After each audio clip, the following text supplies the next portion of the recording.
Bagi Anda yang baru saja bergabung, berikut berita utama kami hari ini. Sepekan diburu, pembegal motor pelajar SMP di Bangkalan diringkus polisi.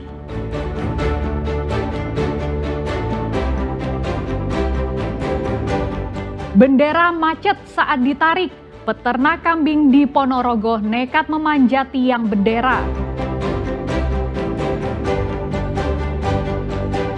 Serunya lomba menangkap 1.000 ekor lele oleh siswa SD di Malang.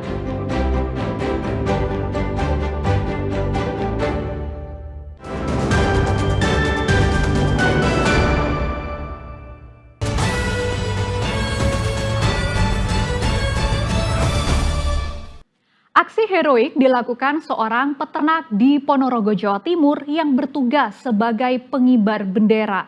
Ketika bendera yang dikibarkan macet, ia nekat memanjat tiang setinggi kurang lebih 8 meter untuk membetulkan tali bendera.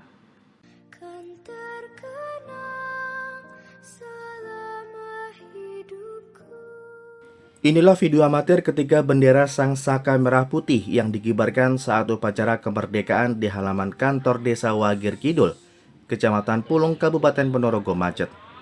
Tali bendera sempat tersangkut, akibatnya Sang Saka Merah Putih tidak bisa dinaikkan hingga ke ujung tiang. Siswanto yang bertugas sebagai pengibar bendera langsung memanjat tiang dan membetulkan tali yang tersangkut, agar bendera bisa dinaikkan dan berkibar. Aksi nekat peternak kambing ini menuai berbagai pujian. Pria 40 tahun ini mengatakan nekat memanjat tiang bendera setinggi 8 meter karena rasa tanggung jawabnya sebagai petugas pengibar bendera. Bendera itu tadi nggak ditarik, itu nggak bisa naik, itu talinya tersangkut ada di atas itu kan ada lakernya kecil itu, terus itu nyangkut di situ. Terus saya pernah gugup mas, enggak. Saya kan harus punya tanggung jawab karena pengibar bendera kan saya. Saya berani nggak berani harus tanggung jawab, harus menyelesaikan atas kenaikan bendera. Takut nggak mas? Ya sejatinya agak takut, mas kan nggak bisa begitu panjat itu nggak bisa. Nggak begitu bisa ya? Ya nggak begitu bisa. Kepala Desa Wagir Kidul mengatakan jika kejadian seperti ini baru pertama kali. Dia mengaku kaget dan tidak menyangka Siswanto berani memanjat.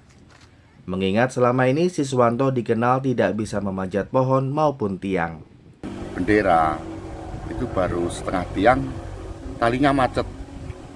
Jadi salah satu dari pengibar itu naik untuk melepas kemacetan di ujung tiang, sehingga bendera bisa naik ke satu tiang penuh. Spontanitas dari sang pengibar karena rasa tanggung jawab, beliaunya Mas Manto Siswanto itu naik ke atas tiang yang kebetulan dia itu juga bukan seorang yang ahli pemanjat, bahkan naik panjat kelapa saja, manjat pohon kelapa saja tidak pernah gitu. Aksi heroik Siswanto ini patut diapresiasi karena berkat keberaniannya upacara bendera merah putih di kantor desa dapat berjalan lancar dan khidmat. Dirgo Suyono melaporkan dari Ponorogo.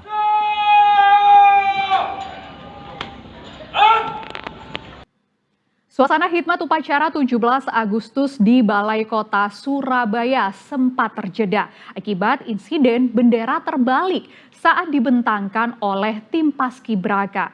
Namun petugas Paskibraka dengan sigap langsung melakukan perbaikan hingga Sang Saka Merah Putih berkibar di ujung tiang.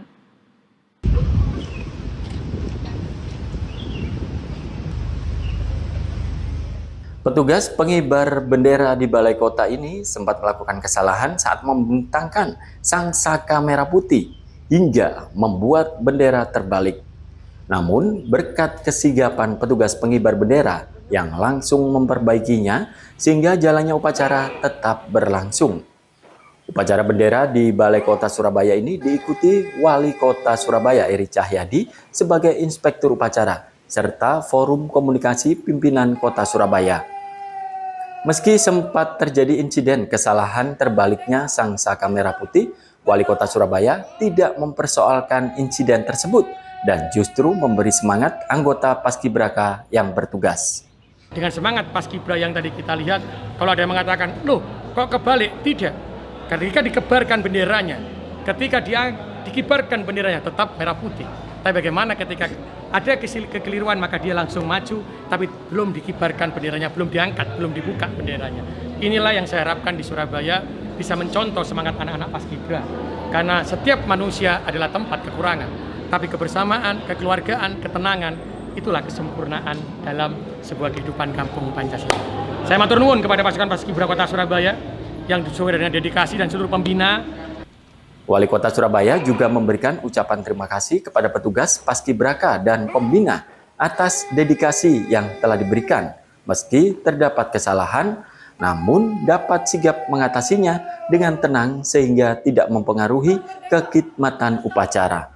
Wahyu Pratama melaporkan dari Surabaya.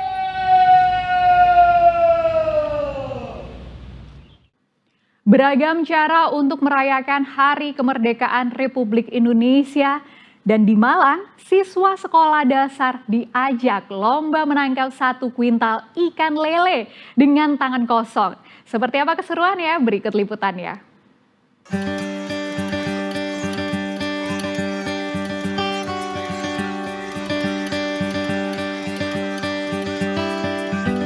Ada lebih dari 1.000 ekor ikan lele berbagai ukuran dan 5 ekor ikan maskot berukuran besar untuk dilepas di kolam. Seluruh siswa dari kelas 1 sampai kelas 6 beramai-ramai masuk ke kolam untuk berebut menangkap ikan yang licin ini. Peserta hanya boleh menangkap ikan menggunakan tangan kosong tanpa bantuan alat. Peserta mengatakan senang bisa mengikuti lomba ini, meski harus susah untuk mencari ikan lele lantaran kondisi air yang keruh. Gimana keseruannya? Mudah apa nggak cari? Susah apa mudah? Lumayan. Dapat berapa? Aku dapat 2. Berdua kamu? 1 tapi besar. Dapat berapa? 2. Tadi susah apa enggak? Apa? Susah apa nggak carinya? Gampang. Gampang. Suka apa nggak sama ikan lele? Suka. Nanti buat apa ini? Makan. Dimakan digoreng atau di mana? Digoreng. Peserta yang berhasil mendapatkan lele bisa dibawa pulang. Sementara itu panitia lomba mengatakan lomba ini untuk memperingati HUT kemerdekaan sekaligus mengajarkan ketangkasan kepada anak-anak. Perlombakan dalam rangka Agustusan ini siapa yang dapat lele paling besar ya, dan kemudian siapa yang paling banyak dia dapat piala dan tabanas. Berapa yang ikut Pesertanya 560 dan lelenya ada 1000-an. Iya. Berapa hadiahnya, Pak? Hadiah lele paling besar tadi dapat tabanas 200.000. Menariknya lagi, peserta yang berhasil menangkap ikan lele maskot diberi hadiah tambahan berupa uang tunai. Nur Ramadan melaporkan dari Malang.